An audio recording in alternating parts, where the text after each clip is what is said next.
I overheard my daughter-in-law on the phone whispering, "Just a few more months and everything will be ours." She hung up when she saw me and smiled sweetly. That same day, I called my private investigator and said, "Get everything." What he sent me the next morning made my blood run cold.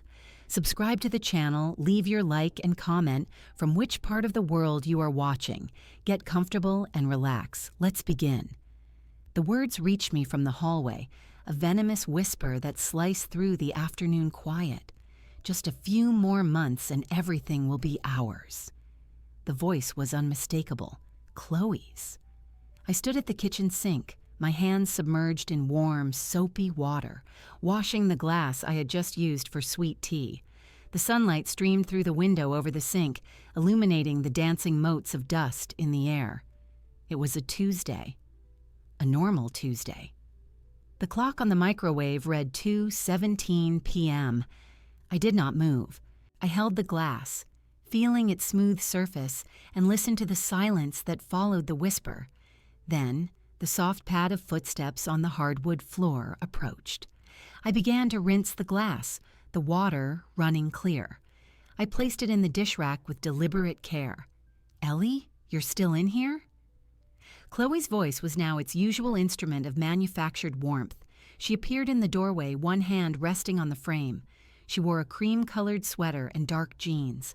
Her blonde hair was perfectly smoothed. She smiled.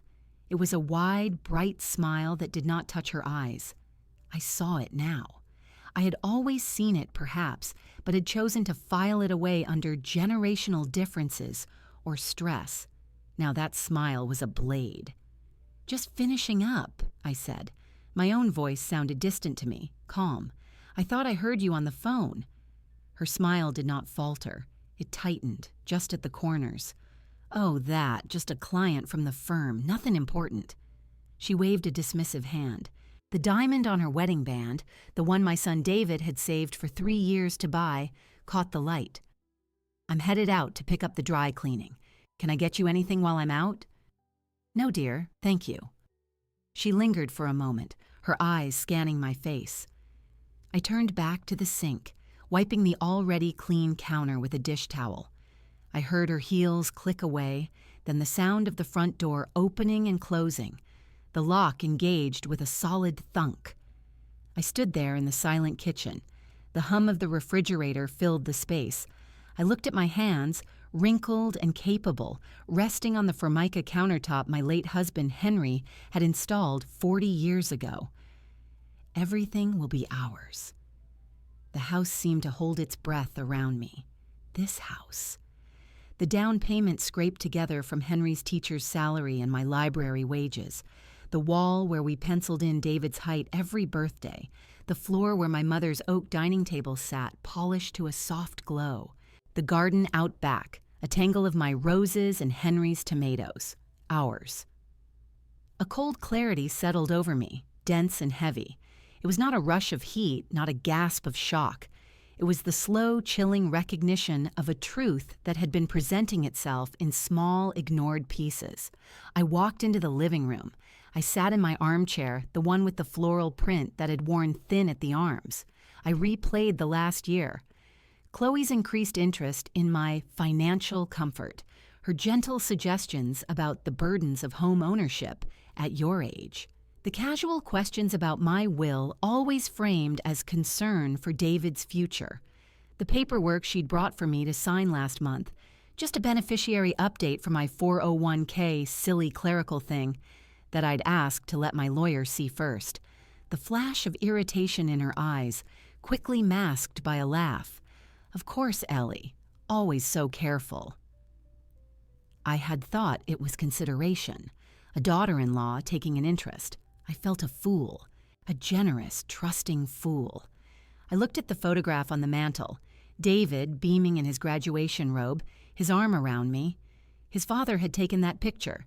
David's goodness was in his smile, open and unguarded. He worked long hours, building his career. He loved Chloe. He saw the performance she crafted for him, the devoted wife. The thought of his pain, when he learned, was a physical ache in my chest. But the thought of him being used as a tool to dismantle his own inheritance, that ignited something else. Just a few more months. She had a timeline. That meant she had a plan. And if she had a plan, she would have taken steps, forged documents, financial maneuvers, possibly a partner. I am a retired librarian.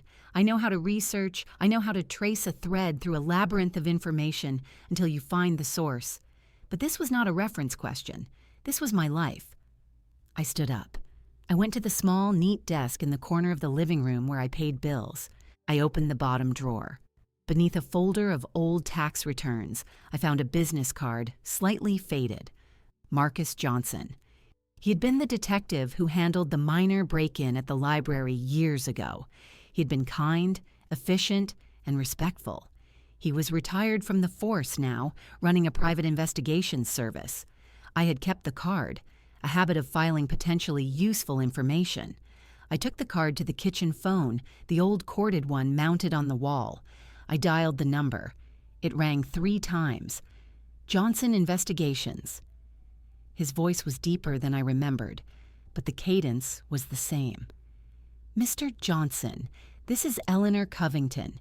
You assisted with an incident at the Jefferson Street Library several years ago. A brief pause. Mrs. Covington. Yes, I remember. What can I do for you? I looked out the window at my garden. The first rosebuds of the season were tight, closed fists. I believe someone is attempting to defraud me, to take my home and my assets. I need to know the full extent of it. I need evidence. There was another silence on the line. It was not judgmental. It was procedural. I can help you with that, he said finally. It would be best to speak in person. My office is discreet. We arranged a meeting for the following morning. I gave no details over the phone. After I hung up, I remained standing by the window. The cold dread that had entered my bones with the whisper was transforming. It was becoming a framework, a structure upon which I could build a defense. I thought of Chloe's smile, the sweet, empty smile that had just wished me a good afternoon. I replayed the whisper in my mind, fixing its exact tone, its conspiratorial softness. That moment in my sunny kitchen with the dishwater still warm was the end of one life and the beginning of another. I was no longer just Eleanor Covington, grandmother, retired librarian. I was the only person standing between my family's history and its erasure. I would have to act normal. I would have to serve sweet tea and smile at Sunday dinner. I would have to listen to her lies. The performance would be mine now. Every gracious word would be a piece of armor. Every concerned glance from her would be a data point.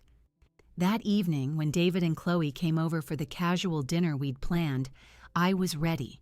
I wore a soft blue sweater. I had made chicken pot pie, David's favorite. The house smelled of thyme and pastry.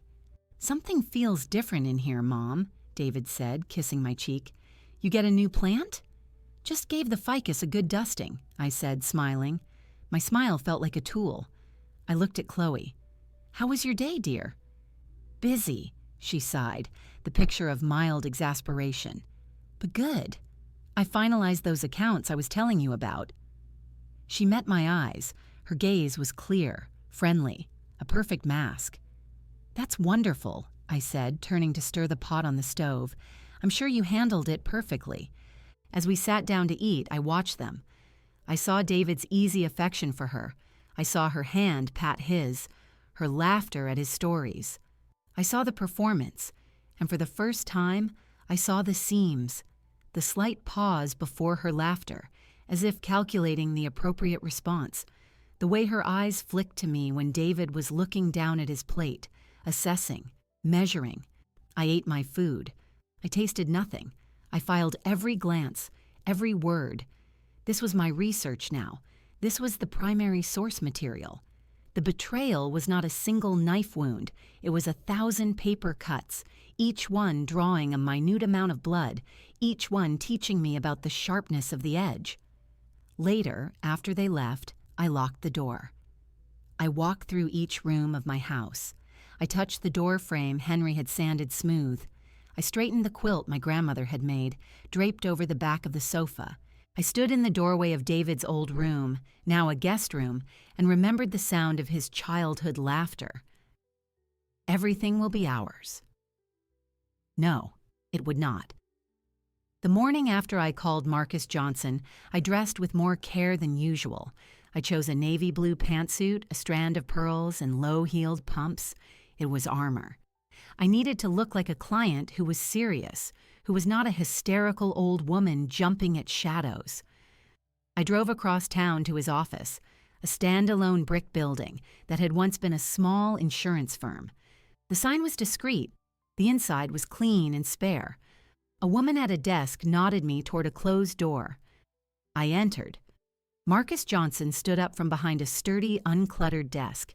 He was a tall, broad-shouldered man with close-cropped gray hair and a face that looked like it had seen every kind of weather. He wore a simple button-down shirt and slacks. His handshake was firm and brief. "Mrs. Covington, please have a seat." I sat in the leather chair opposite him. The room had a filing cabinet, 2 chairs, and a window with a view of a small parking lot. There were no personal photographs. "Thank you for seeing me on short notice." He nodded, sitting back down. "You said someone is attempting to defraud you. Tell me what you know. Start from the beginning." I did. I told him about the whisper. I listed the inconsistencies, the financial questions, the pressure about the house, the paperwork. I described Chloe, her charm, her ambition, her recent increase in what she called estate planning interest. I spoke for 10 minutes without interruption. My voice remained level. I presented it as a case file I was submitting for review. When I finished, he was silent for a moment, his hands steepled on the desk. "Your daughter-in-law, what is her full name and occupation?" "Chloe Covington. She is a commercial real estate leasing agent with Benton and Fuller." He wrote it down. "And your son, David, what is his position in this?" "He is unaware. I believe he is being manipulated. He is the primary beneficiary of my estate. I believe she is using him as a vector to gain control." "That is a serious allegation." "It is. That is why I am here. I need facts, not suspicions." He laid out his process. He would begin with a financial and background trace on Chloe.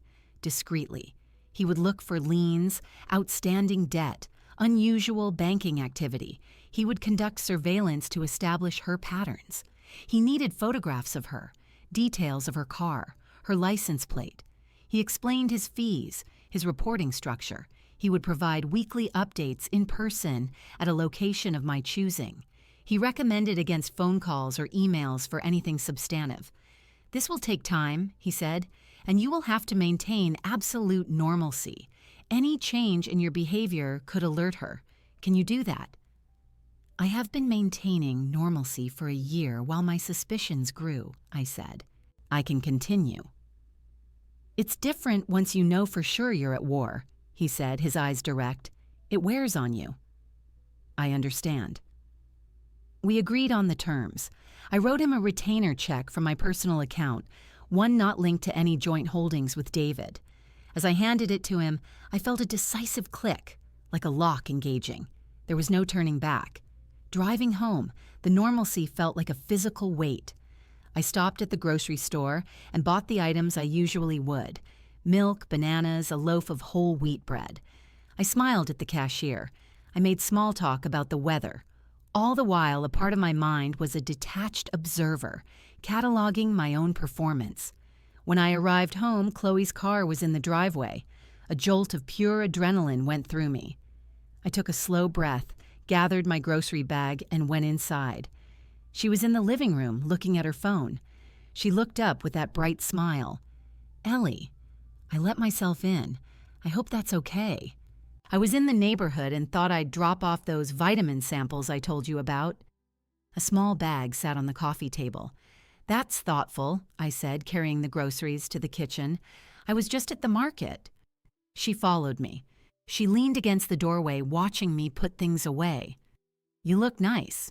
Big day?" "A meeting with the Library Historical Society," I said, the lie coming smoothly. We're planning the summer exhibit. Quite tedious, really. I turned and faced her. Did you need something, dear? Oh, no, just checking in. You seemed a little distracted at dinner last night.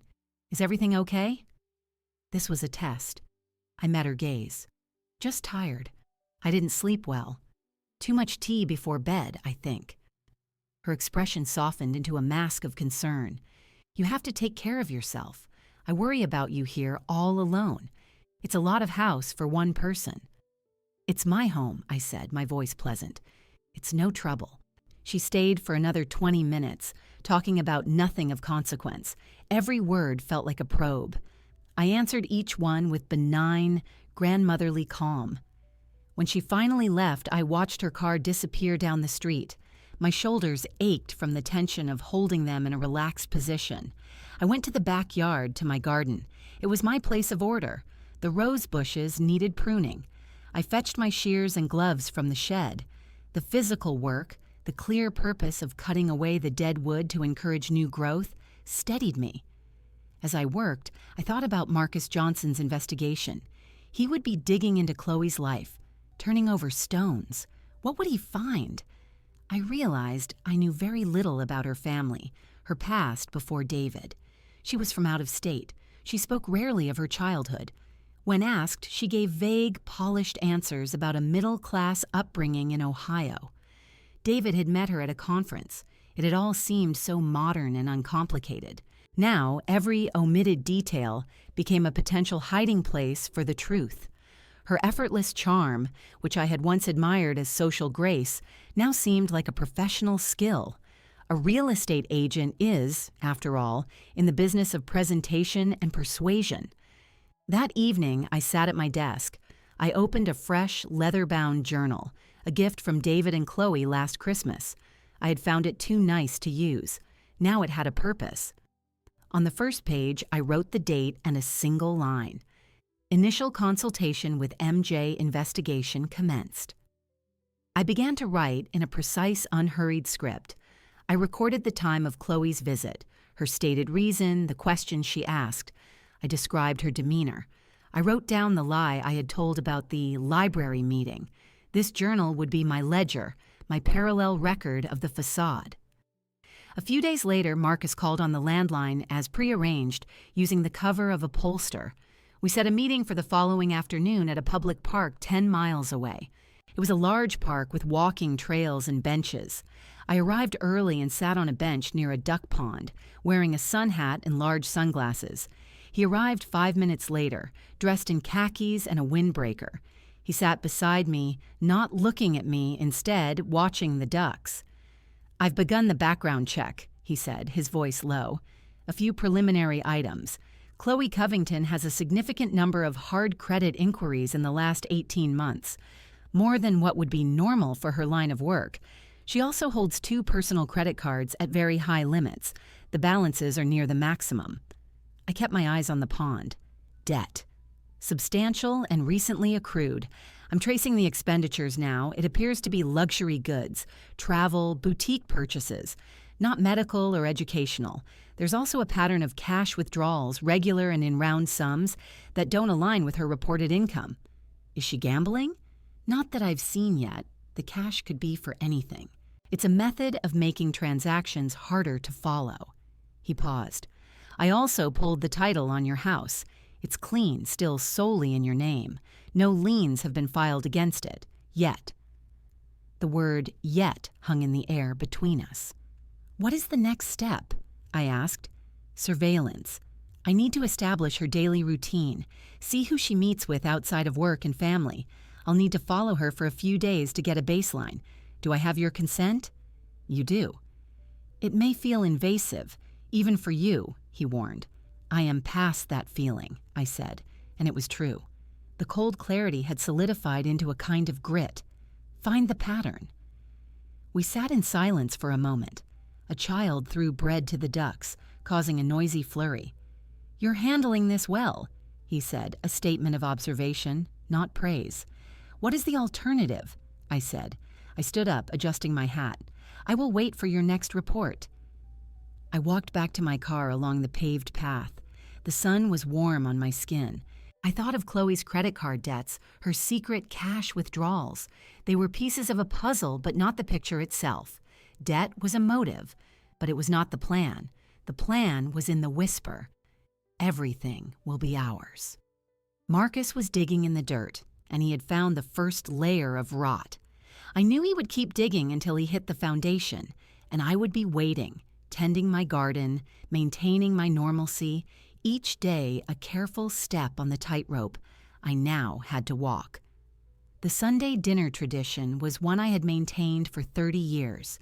It was a cornerstone, a ritual of family that survived Henry's passing and David's move to his own home. After my meeting with Marcus in the park, the approach of that Sunday felt like the advance of a tactical event. I planned the menu with strategic care. Pot roast with carrots and potatoes, homemade rolls, green bean almondine, comfort food, familiar food. Nothing that would require unusual effort or suggest strain. David and Chloe arrived at 5 o'clock. David carried a bottle of wine. Chloe held a bakery box containing a pecan pie, store-bought. "I didn't have time to bake," she said, presenting it with a sigh. The open houses today were just relentless. "It's perfect," I said, taking the box. I noticed her glance around the front hallway, her eyes touching the small landscape painting, the antique hall table. It was not an admiring glance. It was an appraisal. We moved to the living room. David hugged me. His familiar scent of clean cotton and subtle cologne, a comfort that now also pained me. "Something smells amazing, Mom." "Just the usual," I said, smiling. "How was your week?" He launched into a story about a project at his engineering firm. I listened, nodding, while I watched Chloe. She sat on the sofa, one leg tucked under her, the picture of attentive relaxation. She smiled at David's jokes, her eyes fixed on him with a convincing glow of affection. When he described a problem with a design schematic, she leaned forward. "Baby, you always figure it out. You're the most thorough person I know." Her voice was a soft purr of support. She placed her hand on his knee. It was a small gesture, marital and normal. But I saw its function. It was a reinforcement, a reminder of her admiration, her loyalty. It kept him oriented toward her, trusting her perspective implicitly. David placed his hand over hers and smiled, the problem at work seemingly eased by her faith in him. "See," he said to me, "my personal cheerleader." "I see," I said, my smile fixed. During dinner, the manipulations became more evident. They were subtle, surgical. David mentioned a friend from college who was moving back to town. "Oh, what's his name again?" Chloe asked, tilting her head. Peter Milligan." Chloe's expression shifted to one of gentle, apologetic concern. "Peter. Right. David, didn't you say he had that issue with his business partner a few years back? The lawsuit?" David's brow furrowed. "Well, yeah, but that was settled. It wasn't really his fault." I know, Chloe said, waving her fork dismissively. "I just remember you said he could be a little dramatic. Maybe we should ease into that reunion. Your plate is so full right now." She turned to me. "David has been working so hard, Ellie.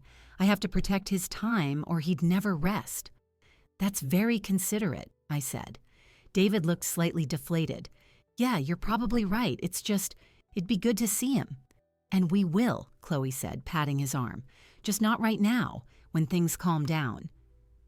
She had effectively isolated him from a potential source of outside perspective, framing it as care for his well-being. The conversation turned to the house. It was Chloe who steered it there. "This roast is incredible, Ellie. You really keep this place humming. I don't know how you do it all alone." She took a sip of water. "You know, my client the other day, the one with the mother in St. Teresa's Gardens, she was telling me about their new assisted living wing. It's like a luxury hotel. Pool, activities, chef-prepared meals, all the maintenance handled. Her mother has never been happier or had more friends." The air at the table grew still. David looked up from his plate. "Mom's not ready for that," he said. but his voice lacked conviction. It was a statement, not a defense. "Oh, of course not," Chloe said, her eyes wide. "Goodness, I wasn't suggesting that. Not at all. I was just marveling at how much work Ellie does. It made me think, that's all. The option is there for someday, if it ever became a burden." She let the word hang, then quickly moved on. "More gravy, David." I cut a piece of roast. "The house is not a burden. It is a home. The work is a privilege." "Absolutely," Chloe said, her smile unwavering. "It's just so big. All these memories must be in every corner." Her tone was wistful, but the subtext was clear. The house was an artifact, a museum to a life that was passing. David was quiet for a moment. "It is a lot of house," he said, almost to himself. I felt a cold slice of betrayal, not from Chloe, that was expected, but from David. His words were not malicious. They were the first sign of the seed she had planted taking root. He was seeing the house through her lens: square footage, upkeep, potential equity, not as the living heart of his family. The rest of the meal passed with chatter about work, neighborhood news, trivialities. I played my part. I passed the roles. I laughed at the appropriate moments. I asked Chloe about her real estate deals, and she gave glossy, generic answers about market trends and client satisfaction. Every interaction was a layer of lacquer over the rotten wood beneath. After pie and coffee, David helped me clear the table. In the kitchen, as he scraped plates, he said, "She really cares about you, Mom. All her talking about St. Teresa's, it comes from a good place. She worries." I looked at my son, his kind face earnest in its confusion. "I know she does," I said, placing a hand on his arm, "but you must not worry. I am perfectly capable. This is where I belong." He nodded, but the doubt remained in his eyes. Chloe had done her work well. When they left with hugs and promises to call, I closed the door and leaned against it. The silence of the house was profound. The lingering smells of the meal, the faint echo of their voices, all of it felt contaminated. I walked through the dining room, clearing the last of the glasses. I ran my hand over the smooth surface of my mother's dining table, feeling the grooves and whorls in the old oak. I went to my desk and opened the journal. I wrote the date and the heading: Sunday Dinner Observation. Chloe's Tactics. 1. Isolation. Discouraging contact with old friend Peter under guise of protecting David's time. 2. Reframing. Characterizing the home as a potential burden, planting the concept of downsizing as an eventual inevitability, not a loss. 3. Leveraging affection, using physical touch and verbal praise to reinforce David's bond to her, making her his primary emotional compass. 4. Testing compliance. David expressed mild resistance to the assisted living concept. Chloe immediately retreated, but the idea was introduced. David's subsequent comment to me shows the idea has taken partial hold. My counter: maintained normalcy, reasserted my capability and attachment to the home without visible emotion, reinforced bond with David through physical touch, arm touch, and direct statement of belonging. I closed the journal. The analysis helped. It turned the sickening feeling in my stomach into data points on a chart. But the emotional truth was harder to dispel. Sitting at that table, surrounded by the people I loved most, I had never felt more alone. The betrayal was no longer just a threat to my property. It was a calculated campaign to reshape my son's perception of me, to turn my life's work into a problem he would eventually agree needed solving. I washed the dishes by hand, the hot water scalding my skin. The familiar routine was a grounding force. As I dried the last platter and put it away in the cupboard where it had always lived, I made a promise to myself. She was playing a long game, manipulating affections and perceptions. I would have to play a longer one. I would have to be more patient, more careful, and far, far smarter. The facade at dinner was just the opening move. The real game was just beginning, and I was no longer a piece on the board. I was the other player. The week after the Sunday dinner passed with a suspended quality. I performed my routines: grocery shopping, watering the garden, attending a book club meeting where I spoke about the novel without remembering a single word I said. My mind was a waiting room. Marcus had said he would have a preliminary report within 7 to 10 days. On the 8th day, he called in the early afternoon, using the pollster cover again, and suggested a meeting that evening. He named a time just after sunset.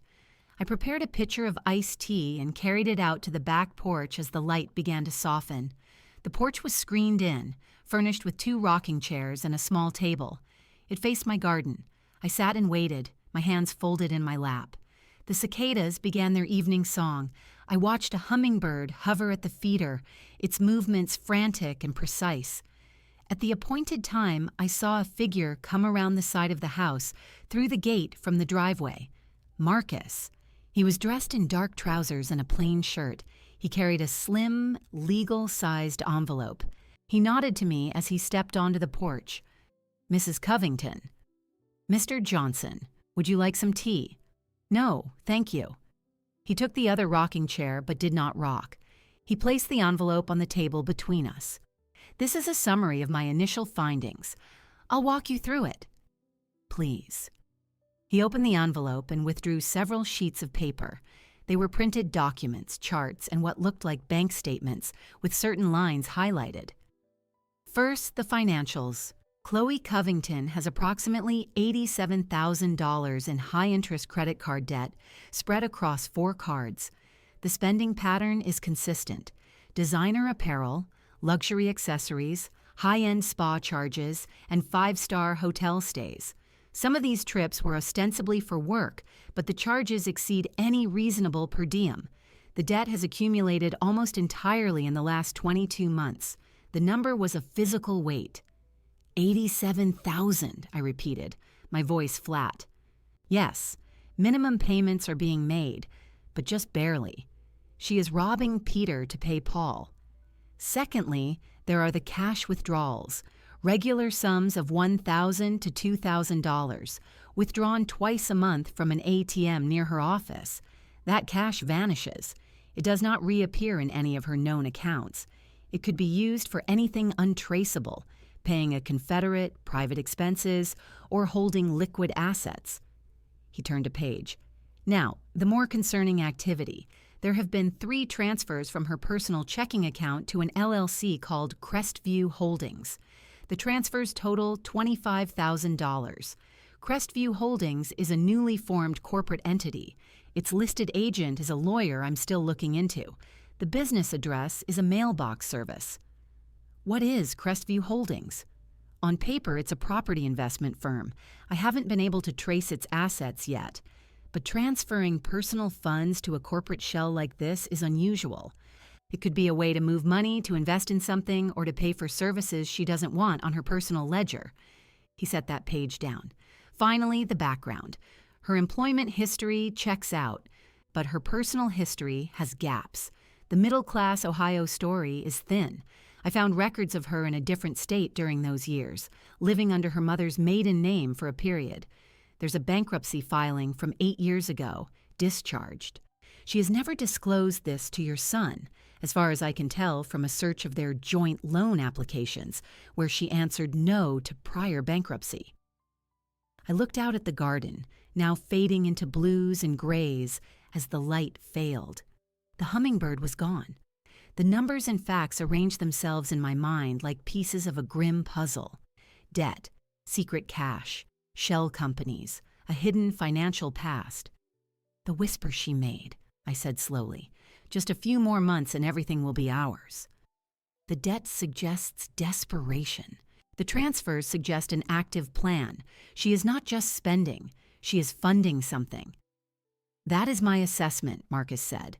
"The debt creates a powerful motive. The cash and the LLC suggest operational planning. The question is the endpoint. What is everything?" "My house, my savings, my son's inheritance," I said. "She needs to gain control of the assets to solve her debt and likely secure a larger payout. The timeline implies she believes she is close to a triggering event." A triggering event. Marcus repeated, nodding. That could be a legal maneuver, declaring you incompetent, forging a power of attorney, pressuring you to sign a reverse mortgage or a deed transfer. The Sunday dinner conversation you documented aligns with that, laying the groundwork to frame your home as a burden, your independence as a concern. I picked up the summary page, looking at the columns of numbers. They were not abstractions. They were the quantified value of her deception, the cost of her secret life. The coldness of the data was somehow worse than the heat of anger. It was irrefutable. "What is the next phase of your investigation?" I asked. "I need to identify the principals behind Crestview Holdings. I need to surveil her and see if she meets with anyone connected to it. I also want to trace the destination of that cash. That will require more time and closer observation." "You have my consent," I said. I placed the papers back on the table. "This confirms the threat. It defines its scale. Thank you." Marcus gathered the documents and placed them back in the envelope. He handed it to me. "These are for your records. Keep them secure." I took the envelope. It felt heavy. "I will." He stood to leave. "Be aware, Mrs. Covington, that confirmation often increases the sense of risk. You know for sure now. The game has changed." "I know," I said. I did not stand.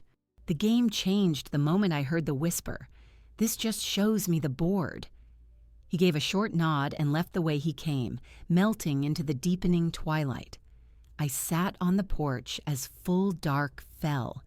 I did not turn on the light. I held the envelope in my hands. Later, inside at my desk, under the pool of light from my green-shaded lamp, I opened my journal. I created a new section, Financial Evidence. I transcribed the key figures.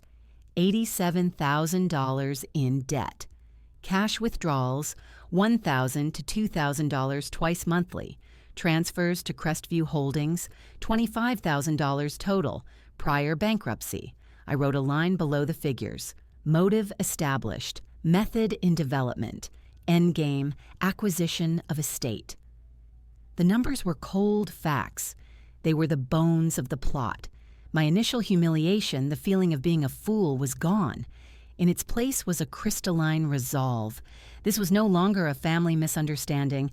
It was a financial siege, and I was now in possession of the enemy's supply lines. I knew her weakness, the debt. I knew her tool, the shell company. I did not yet know her partner or her exact play, but I had the first real coordinates. I locked the envelope in the small fireproof box I kept on the top shelf of my bedroom closet, behind a stack of sweaters. Then I went to the kitchen and poured a glass of water. I stood at the sink, looking out at the black square of the backyard. The house was silent, but it no longer felt like a target. It felt like a fortress for which I now had the first set of blueprints. The fear was still there, but it had been joined by something else. The steady, quiet pulse of strategy. The war was not just emotional anymore. It was documented.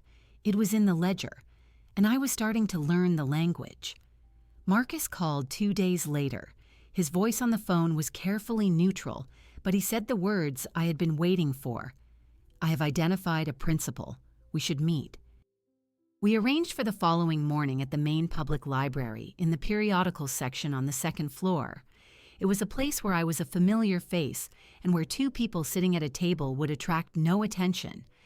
I arrived early and selected a table near a window overlooking the parking lot.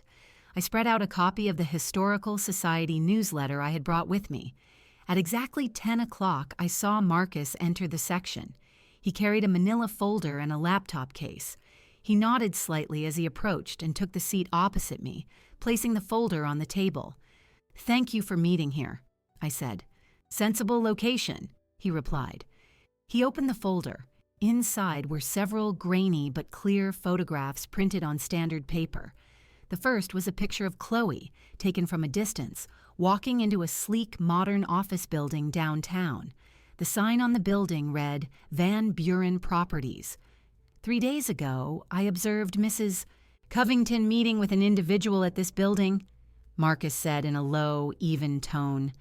He slid another photograph toward me. It showed Chloe standing in a parking garage, speaking with a man in a tailored suit. He was tall, with dark hair slicked back, and he was gesturing with one hand. Chloe was nodding, her expression intense, focused. It was not the social, smiling mask she wore at my home. This was a business expression. "Who is he?" I asked. "His name is Robert Vance. He is the founder and managing partner of Van Buren Properties, a real estate development firm. They specialize in urban revitalization, buying up older properties in transitioning neighborhoods, renovating them, and selling them at a significant profit. They have been aggressive in several areas adjacent to yours." The name clicked into place with a cold, final sound. I had seen it before. I looked at the man's face in the photograph, his confident posture. I know this name. There was an article in the local paper a few months ago, a feature on developers. He was quoted talking about unlocking the potential of underutilized assets held by aging homeowners. There was community pushback. He argued he was providing modern housing solutions. "That's him," Marcus confirmed. "Now look at this." He placed a third document on the table. It was a printout of a corporate registration record, Crestview Holdings. The LLC your daughter-in-law has been funding is registered to a law firm. That law firm represents Robert Vance in multiple business matters. Crestview is a shell, a holding company. I believe it is the vehicle they intend to use to acquire your property. I stared at the documents, the photographs, the corporate record. The separate pieces of the puzzle, the debt, the cash, the LLC, snapped together into a single coherent picture. It was not just a vague scheme.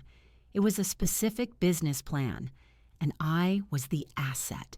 "Explain the mechanism," I said, my voice barely a whisper in the quiet library. "The pattern fits a known model," Marcus said, leaning forward slightly. "The goal is to gain control of your home. Given your age and your apparent attachment to the property, a direct sale to a developer like Vance would be unlikely. So they need to create a scenario where you are no longer in a position to refuse.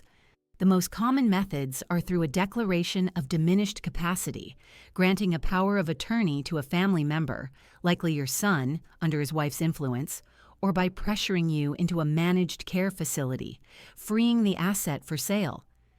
Once control is obtained, the property would be sold to Crestview Holdings for below market value. Crestview would then immediately transfer it to Van Buren Properties for development. The profit would be split, clearing Chloe's debts and providing a windfall." "And my son?" I asked, the words sticking in my throat. "He is the key to the legal access," Marcus said, his tone professional but not unkind. "If they can convince him that moving you is in your best interest, or if they can get him to agree to a power of attorney due to fabricated concerns about your mental state, he would be the one signing the papers. He would likely be told the sale is to fund your care, or that it's a simple investment. He would not see the behind-the-scenes transfer. By the time he realized, it would be done." I looked out the window. The sun was shining on the cars in the lot. It was an ordinary Tuesday morning. Inside this quiet room, I was learning the precise dimensions of the trap being built for me. It was not a crime of passion. It was a corporate raid. "The whisper," I said. "Just a few more months. She needs to escalate. She needs to force the issue before her debt becomes unsustainable. What is the timeline?" Based on the financial pressure, I would estimate she needs to execute within the next 60 to 90 days. The meeting with Vance suggests they are in the operational phase. They are coordinating. I gathered the photographs and documents, stacking them neatly. My hands were steady. "I need copies of all of this." "I have a set for you." He handed me a second identical manila folder from his laptop case. "This is everything. The photos, the corporate links, Vance's background, and a timeline of their meetings over the past 4 months. They have been planning this for a while." I took the folder and placed it in my own tote bag next to my newsletter. The weight of it was insignificant, but its contents were monumental. "What is your recommendation now?" "You have two choices," he said. "You can go to the authorities with what we have. It is largely circumstantial for a criminal case, but it might create enough noise to scare them off. Or you can begin to fortify your legal and financial position so that when they make their move, they hit a wall. Given their timeline, the fortification would need to be immediate and comprehensive." I already knew the answer. Scaring them off would not bring justice. It would only send them looking for another target. It would leave the poison in my family undrained. "We fortify," I said. He gave a single nod. "Then your next steps are legal. You need to see your attorney. Update your will with ironclad, irrevocable trusts. Secure your financial accounts. Document your mental competency with a physician. Make it impossible for them to use the standard avenues of coercion." "I understand." We sat in silence for a moment. The hum of the library's HVAC system was the only sound. The full scope of the conspiracy was now laid bare. It was not just my daughter-in-law's greed.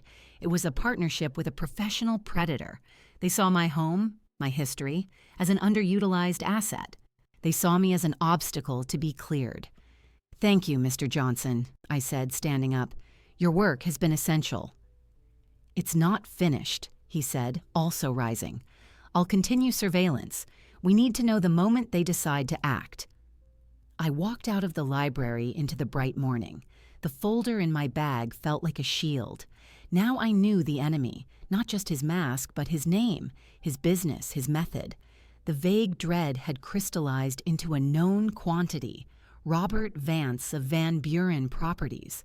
Chloe was not just a spendthrift, she was a point person in a hostile takeover. I drove home, but I did not go inside immediately. I sat in my car in the driveway looking at my house. The wraparound porch Henry had painted the summer David turned 10. The flower boxes I filled with petunias every spring. It was not an underutilized asset. It was a life. And they had a spreadsheet somewhere with a projected profit column next to its address. The shock was gone. In its place was a cold, focused clarity. This was no longer a personal betrayal to be mourned. It was a business problem to be solved. And I was now in possession of their entire business plan. I went inside, placed the new folder in my fireproof box next to the first, and then I picked up the phone. I dialed the number of my attorney, Franklin Ross, who had handled Henry's estate. His receptionist answered.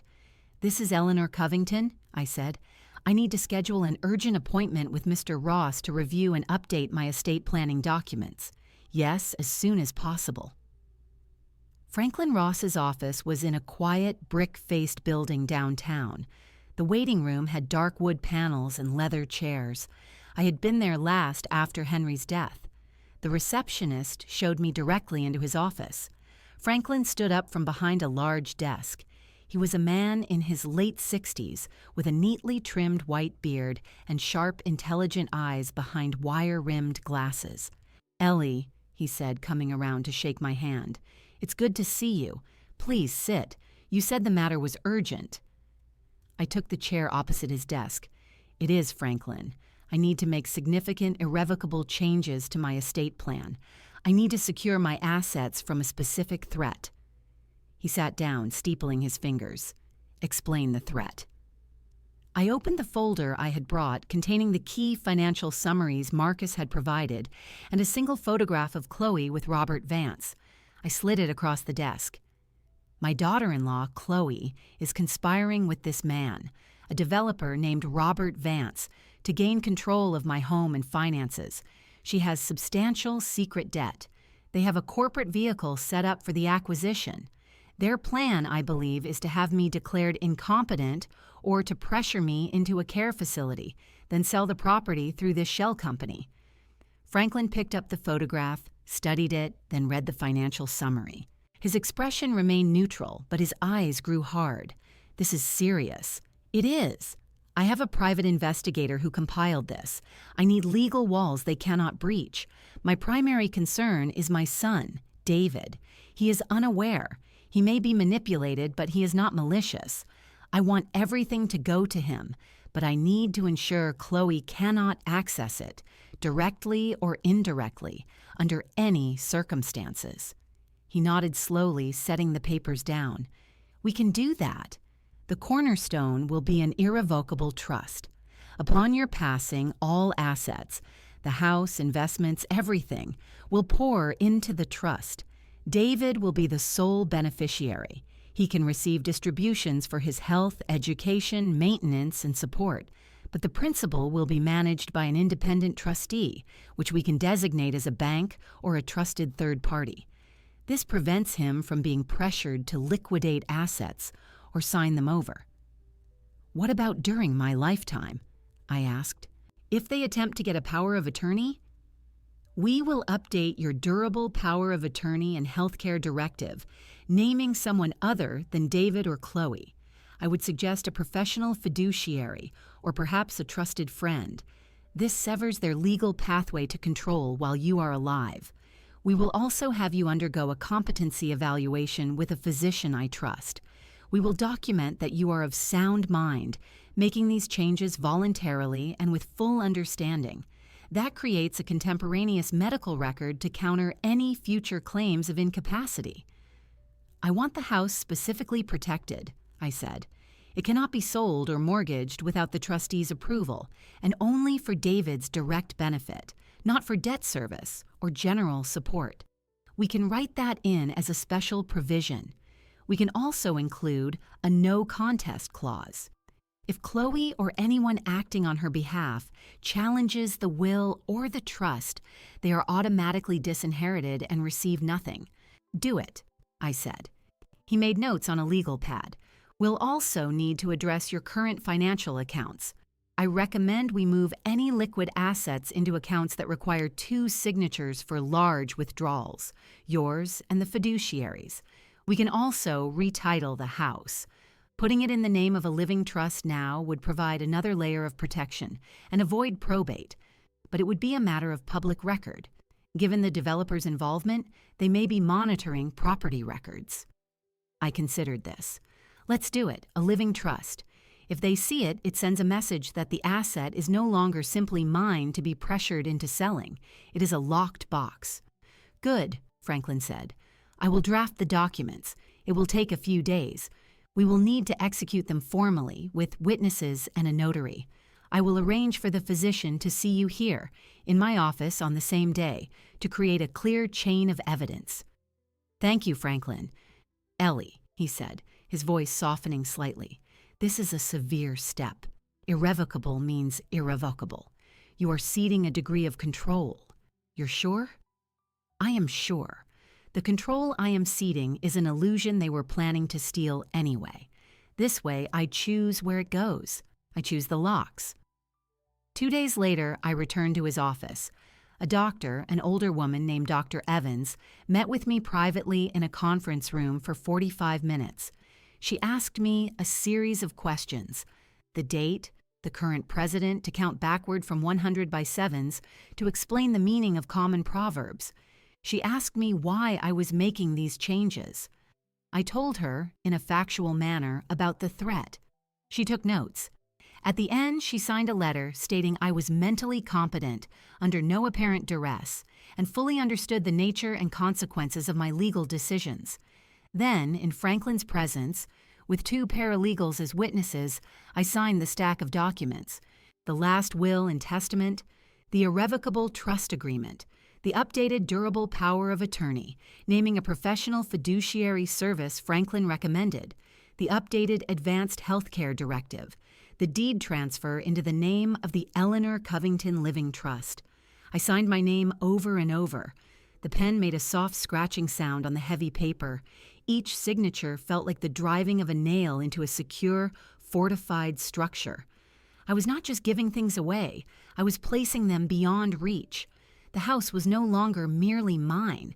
It was an asset of the trust, its future stewarded for my son. My money was no longer a temptation in a joint account. It was behind a dual signature wall. My legal and medical agency was no longer a potential vector for coercion. It was assigned to a disinterested professional. When it was done, Franklin gave me copies of everything in a thick blue binder. "Keep this secure," he said. "The originals are in my vault. The trust is now active. The walls are up." That night, I sat at the desk in my study. The house was quiet. I opened my journal to a new page. I wrote the date and a header: "Legal fortifications completed." I listed the documents I had signed. I noted the name of the fiduciary, the trust number, the date of the competency evaluation. I filed the business card for the fiduciary service with my papers. I then wrote a separate, longer entry. I detailed the entire conspiracy as I understood it: Chloe's debt, her meetings with Robert Vance, the purpose of Crestview Holdings. I stated my reasons for the legal changes. I wrote that my son, David Covington, was loved and was to be protected from his wife's actions. I wrote that I was of sound mind and taking these steps voluntarily to preserve my family's legacy from a predatory scheme. I signed and dated the entry. This journal was no longer just a record of observations. It was a testament. If anything happened to me, if any question was raised, this narrative, alongside the legal documents and the evidence from Marcus, would tell the true story. I closed the journal and locked it in my desk drawer. I looked around the study, at the shelves of books, the framed photographs of my family. The atmosphere was the same quiet, the same familiar shadows. But its nature had changed. I was no longer a vulnerable occupant. I was the steward of a fortified estate. The emotional storm of betrayal had passed. In its wake was a landscape of clear, deliberate lines. The law was now my ally, codifying my will into a form that could not be bent or broken by whispers or forgeries. The next move was theirs, but the board was no longer what they thought. The asset they coveted was now guarded by trusts and trustees, by medical affidavits and legal clauses. They were still playing checkers. I had quietly begun a game of chess, and for the first time since the whisper, I felt not just resolve, but a calm, strategic patience. Let them make their play. They would find the door locked, the windows barred, and the title to everything they wanted held in the name of a trust they could never touch. With the legal walls secured, I entered a period of deliberate waiting. I tended my garden. I attended my book club. I visited the library. I performed the routines of Eleanor Covington as if nothing had changed. But I was no longer just watching. I was measuring the pressure in the atmosphere, waiting for the storm their timeline demanded. Marcus provided regular, concise updates. Chloe's meetings with Robert Vance had increased to twice a week. The cash withdrawals continued. The debt was static, meaning she was likely making minimum payments from the cash, a stopgap measure. The pressure was building on her end. They needed to act soon. It was time to give them an opening, a controlled one. I began the operation on a Thursday. I called David at work, something I rarely did. When he answered, I let my voice sound weary, slightly unfocused. "David, it's your mother." "Mom, is everything okay?" I'm not sure. I've been feeling a bit off all day. Dizzy. I must have misplaced my reading glasses again. I've looked everywhere." I allowed a faint tremor to enter the words. "Are you at home? Do you need me to come over?" No, don't be silly. I'm sure it's nothing. I just wanted to hear your voice. I'll be fine." I paused. Maybe don't mention this to Chloe. I don't want to worry her." That evening, David called me back. His voice was tight with concern. "Mom, I've been thinking. You shouldn't be alone if you're feeling dizzy. Maybe we should have someone come check on you." "I'm perfectly fine now, David. It was just a spell." But the seed was planted. I knew he would tell Chloe. He was programmed to tell Chloe everything, especially concerns about me. 2 days later, Chloe arrived unannounced. I was in the living room, ostensibly trying to balance my checkbook with papers spread somewhat haphazardly on the coffee table. I had put on a house dress I rarely wore, one that looked slightly rumpled. I did not put on my usual lipstick. "Ellie, David said you weren't feeling well." She stepped inside, her eyes sweeping the room, taking in the disarray of papers. Her expression was a masterpiece of solicitous care. "Oh, Chloe, I didn't expect you. I'm all right. Just a little tired. This checkbook is giving me fits. The numbers seem to jump around." I gestured vaguely at the papers. She came and sat beside me on the sofa, placing a cool hand on my forehead in a theatrical gesture. "You don't feel feverish. Have you eaten today? You look pale." I had some toast. "That's not enough." She stood. "Let me make you some tea, and let's get this organized." She began to neatly stack my papers, her movements efficient. I watched her from beneath lowered eyelids. She was assessing, cataloging. The performance of vulnerability was having its intended effect. Over the next week, I leaned into the role. I forgot a lunch date with a friend, requiring the friend to call Chloe when I didn't show up. I asked Chloe to repeat simple things I had just been told, pretending a lapse in attention. I let the garden go slightly, allowing a few visible weeds to sprout. Each sign was small, plausible, a brushstroke in a portrait of gradual decline. Marcus confirmed the bait was taken. Chloe and Vance met for a long lunch. Afterwards, she visited a print shop, not her usual office supply store. The pieces were moving. The culmination came on a Tuesday afternoon. Chloe arrived with a file folder and a determined kindness in her eyes. "Ellie, we need to talk. I'm worried about you." "There's no need to worry, dear," I said, sitting in my armchair. I made my hands rest loosely in my lap, a picture of passive acceptance. But there is. She sat on the ottoman facing me, leaning forward. "The dizzy spell, the confusion with your accounts, forgetting appointments. David and I are concerned. We think you might be trying to do too much. This house, the bills, it's a lot for anyone." "I've managed for years," I said, my voice soft without its usual edge of authority. "I know, and you've done an amazing job, but things change. We want to help you." She opened the folder. "I've spoken to a wonderful elder care attorney, a friend of a client. He's drawn up some simple documents that would let David and me help you more.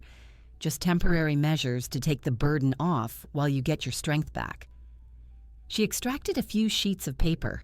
I could see the words, "Durable Power of Attorney," at the top of one. Another appeared to be a medical directive form. A third looked like a generic property management agreement. "What are these?" I asked, feigning mild confusion. "This one," she said, pointing to the power of attorney, "just lets David help with your finances if you're not feeling up to it. Pay bills, manage investments. This one is about your healthcare wishes. And this," she tapped the property agreement, "is just so we can hire a service to help with the yard and maintenance, so you don't have to think about it. You just need to sign here and here." She indicated signature lines with her perfectly manicured finger. I picked up the power of attorney document, holding it as if it were heavy. I scanned the text.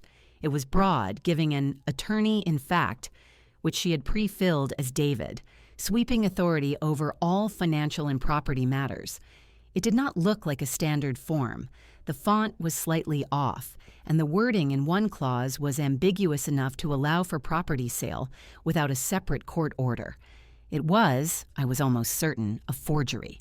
A created document meant to look official. "It's a lot to read," I murmured, letting the paper drift back to my lap. "It's all standard language, Ellie. The attorney assured me it's just to protect you."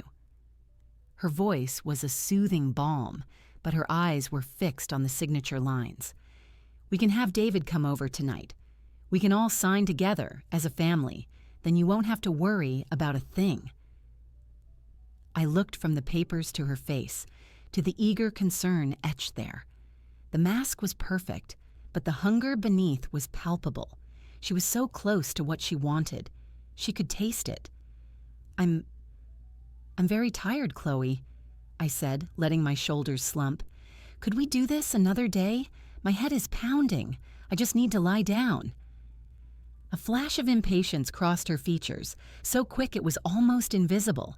She smoothed it into gentle understanding. Of course. You rest. We can do it tomorrow or the next day, whenever you're feeling stronger." She gathered the papers, her movements less smooth than before. "I'll just leave these with you so you can look them over. I'll check on you in the morning." She left the folder on the coffee table. After she left, I waited until I heard her car pull away. Then I got up. The weariness fell from me. I walked to the desk, took out my phone, and took clear, well-lit photographs of each page of each document. I texted the images to Marcus with a single line: "The bait has been taken. Documents presented for signature today." I returned to the armchair. I did not look at the forged papers. I looked out the window at the late afternoon light on my garden. A calm, cold satisfaction settled within me. The trap I had set by feigning weakness had worked perfectly. She had shown me her hand. She had presented the forged key to my kingdom, and I had just documented it, without her knowing. The initiative had shifted. She was now reacting to my performance. I had drawn her into the open. The next move was still hers. She would return, eager to secure the signatures. But I now held the evidence of her intent to defraud. The game was entering its final phase. I picked up the folder, placed it in my desk drawer, and locked it. It was not a threat. It was a trophy. The morning after Chloe presented the documents, I made 2 phone calls. The first was to Marcus, a brief update that the papers were in my possession and that I expected increased pressure. The second was to my friends, Alma and Joyce. We had been a trio for 45 years since our children were in preschool together. I did not explain over the phone. I simply said, "I need your eyes and your ears. Can you come over this afternoon? It's important." They arrived at 2 o'clock. Alma, a retired nurse, practical and sharp-eyed. Joyce, a former school administrator whose warmth hid a spine of steel. I had set out iced tea and lemon cake on the backyard patio table. The garden was in full, orderly bloom, a contrast to the disorder I was about to describe. We made small talk for exactly 5 minutes. Then Alma put down her glass. "All right, Ellie, spill it. You've got that look. The one you had when Henry was in the hospital and you were holding it all together for David." I took a breath. I am being targeted by Chloe. She is working with a developer to take the house and my money. The air stilled. Joyce's hand paused on her napkin. "Explain." For the next 20 minutes, I laid it out. I spoke in clear, factual sequences. The whisper, the hiring of Marcus, the debt, the meetings with Robert Vance, the forged power of attorney papers now sitting in my desk. I did not cry. I did not raise my voice. I presented it as a case study. I showed them the photographs Marcus had provided, the financial summary, the images of the documents Chloe wanted me to sign. When I finished, there was a long silence. Alma picked up the photograph of Chloe and Vance. "This weasel, I've seen his signs, Van Buren Properties, your future today. Slaps them on lawns of empty houses, vulture." Joyce took the financial summary, her eyes scanning the numbers. $87,000, and she brings you forged papers. "Ellie, this is beyond family drama. This is criminal." "I know," I said. "My legal protections are in place. The house is in a trust. My assets are locked. But the personal confrontation is coming. She will return for the signatures. When she realizes she cannot get them, or when she discovers the legal walls, her behavior may become unpredictable. I need witnesses. I need people who can watch, who can listen, who can testify if necessary that I am in full possession of my faculties and that she is the one acting improperly." Alma leaned forward. "What do you need us to do?" "Be present. Visit more often. If you're here, she is less likely to try anything extreme. Listen to what she says. Remember it. If she speaks to you about me, about my decline, note the exact words. You are my sister circle. You are my early warning system and my character witnesses." Joyce nodded slowly. "She's been working on David, hasn't she? Isolating him." "Yes. The Sunday dinner you attended last month, where she talked about St. Teresa's Gardens, that was a test run. She is framing the house as a burden and my independence as a concern." That little Alma bit off the word. I knew there was a slickness to her, too polished, everything a performance. We'll be your eyes and ears, Ellie. Consider it done. Joyce reached across the table and put her hand over mine. Her grip was firm. You should know, there's talk in the neighborhood, just murmurs. Betty Lewis from 3 streets over said a very polite young man from a property investment company came to her door, asking if she'd ever considered the value of her home, if she had plans for the future. She said no, of course, but it struck her as pushy. Van Buren Properties, I said. Likely. They're scouting. They have your address circled, but they're checking the surrounding blocks, too. This isn't just about you. It's about the whole street, the whole neighborhood. This was new information, and it solidified the picture further. Vance wasn't just after one house. He was assembling a parcel. My home was the keystone. Then we protect more than just my home, I said. We protect the neighborhood, quietly. If anyone mentions these inquiries to you, encourage them to say no, to not engage. Have them take the person's card and give it to me. We spent the next hour developing a simple routine. Alma would stop by on Mondays and Wednesdays, always with a plausible reason, returning a book, bringing soup, asking for gardening advice. Joyce would come on Fridays, often inviting me for a walk, creating a public display of my activity and mobility. Their presence would be regular, visible, and a natural barrier. What about the confrontation? Joyce asked. You can't avoid her forever. I don't intend to, I said. I will confront her. But on my terms, in my house, when I am ready, I have all the evidence. I need her to state her intentions clearly, in a controlled setting. Your role will be to ensure that afterward there is no question of my state of mind, that you saw me calm, collected, and in command. Alma gave a grim smile. We'll be your backup. Not in the room, but right outside. You say the word. The meeting shifted then, from strategy to sustenance. We ate the lemon cake. We talked about Joyce's grandson, about Alma's new rose bushes. The conversation was normal, but the undercurrent was different. A fierce, protective loyalty had been activated. I was not alone in this house. I had a network. After they left, the atmosphere of the house felt altered, lighter, somehow. The silence was no longer the silence of solitary vigilance. It was the quiet of a guarded space. That evening, I made an entry in my journal. Alliance formalized with A and J roles established. Neighborhood scouting activity confirmed. Vance is parcel building. My home is the primary target. A few days later, the new routine began. Alma came over on Monday with a container of tomato seedlings. Figured your garden could use some more, she said loudly at the front door, ensuring any watching neighbors would hear. Once inside, she peered out the front window. Black sedan down the street. Has been there for 20 minutes. Could be nothing. Could be your PI. Could be someone else. Noted, I said. We drank tea in the kitchen, and she told me about a cousin who had been pressured into a reverse mortgage. The stories were everywhere, once you knew to listen. Joyce came on Friday, and we walked around the block at a brisk pace. She waved at neighbors, stopped to chat with Mr. Henderson about his begonias. It was a performance of normalcy and community connection. I played my part, asking after grandchildren, commenting on the weather. Every interaction was a stitch in the fabric of my visible, engaged life. When I returned home, there was a voicemail from Chloe. Her voice was syrup. Ellie, just thinking about you, wondering if you'd had a chance to look over those papers.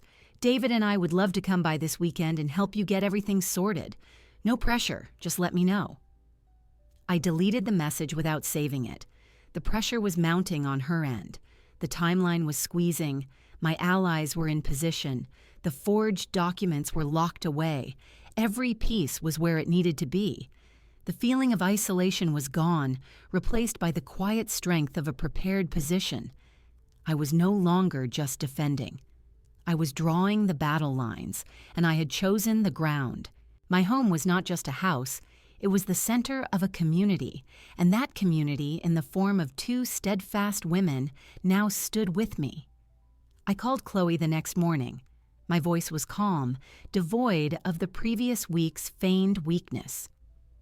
"Chloe, could you come over today? We need to talk about those papers, alone." There was a brief pause on the other end, then her practiced, warm tone. "Of course, Ellie. Is everything all right? Should I bring David?" "No, just you. 2:00. At 1:55, I was in the kitchen, the same kitchen where I had heard the whisper. Sunlight streamed through the same window over the sink. I had laid nothing out on the table. I simply stood, waiting. At 2:03, her car pulled into the driveway. I watched through the window as she walked to the door, her steps quick and confident. She was carrying the same leather folder. She believed she was coming to collect. I opened the door before she could knock. "Come in, Chloe." She smiled, that bright, empty smile. "You look better today." "More rested." She stepped inside, her eyes darting around, looking for the documents she'd left. "Let's sit in the kitchen," I said, leading the way. I did not offer tea. I took my usual seat at the head of the table. She sat to my right, placing her folder on the table. "So," she began, leaning forward with concern, "have you had a chance to look everything over? I know legal jargon can be so confusing." "I have looked them over," I said, my hands resting flat on the table. "I have also had them analyzed. They are forgeries, Chloe. The power of attorney document is not a standard form.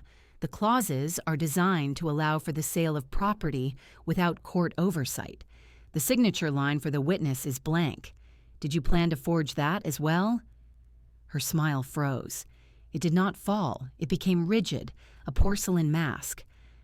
I don't know what you mean. These are from a reputable attorney."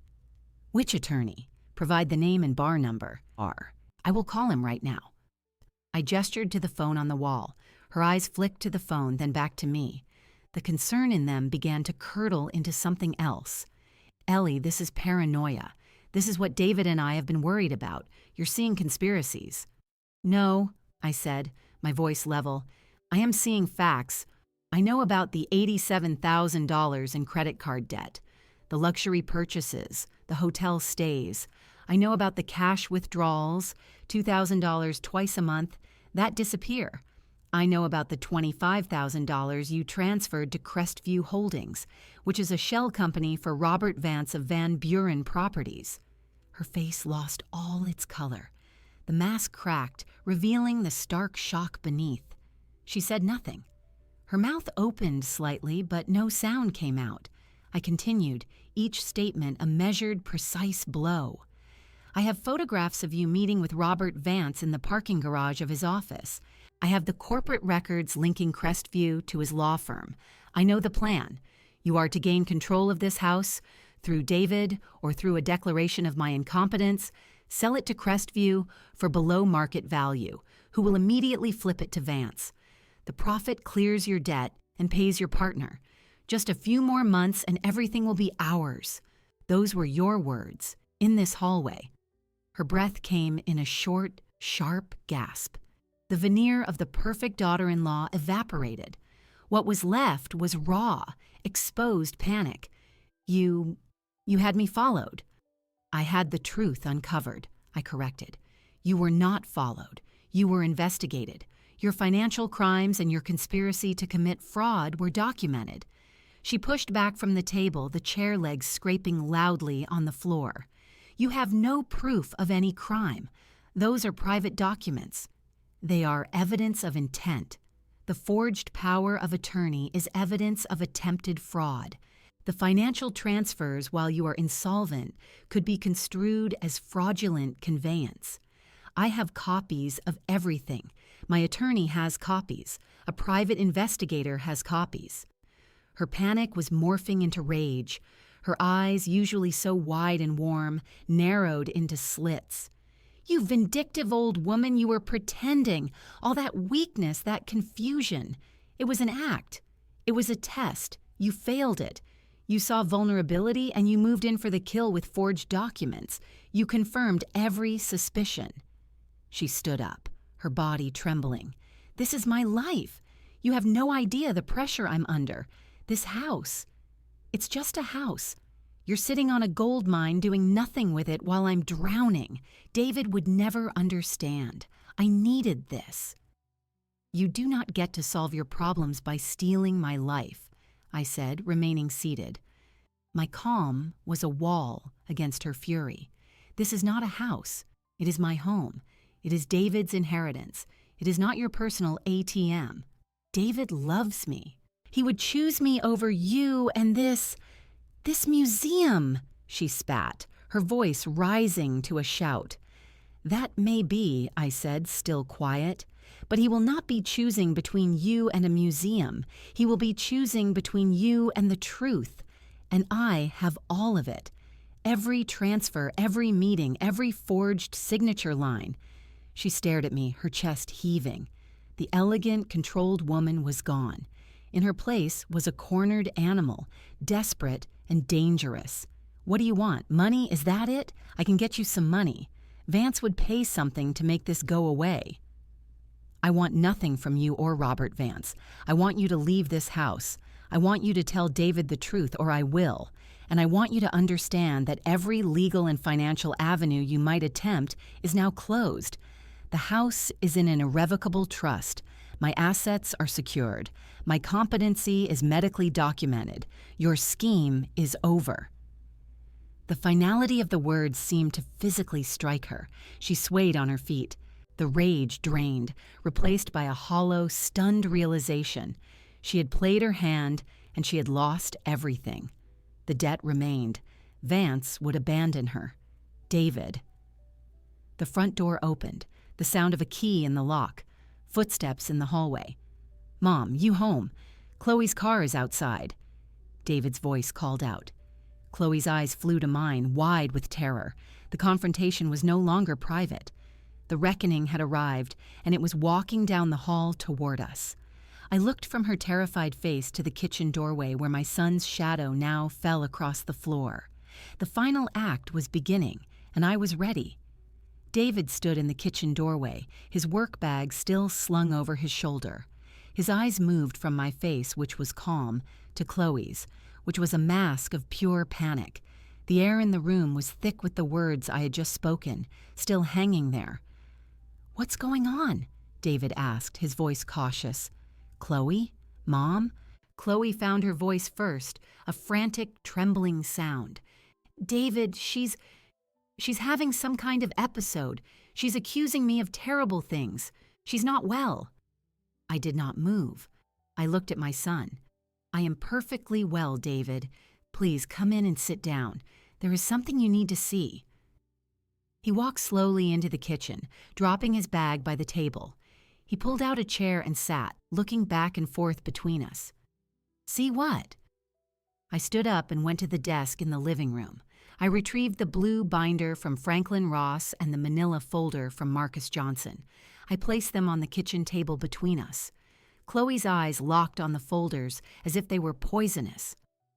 "Chloe has been conspiring with a real estate developer named Robert Vance to gain control of this house and my savings," I began, my tone that of a librarian presenting a research summary. "She has accumulated $87,000 in secret credit card debt. She's been transferring money to a shell company used by Vance. Their plan was to have me declared incompetent or pressured into a care facility, then sell the property." David stared at me, his expression one of pure disbelief. "Mom, that's insane. Chloe, tell her." Chloe reached for his hand. "David, baby, listen to me. She's confused. She's been forgetting things, getting dizzy. She's fabricated all this." I opened Marcus's folder. I slid the financial summary across the table. Then the photograph of Chloe and Vance in the parking garage. Then the corporate registration linking Crestview Holdings to Vance's lawyer. David looked down at the papers. He picked up the photograph, his fingers tightening on the edges. "What is this, Chloe?" he asked, his voice low. "It's not what it looks like. That's a client. He's a developer. We talk business."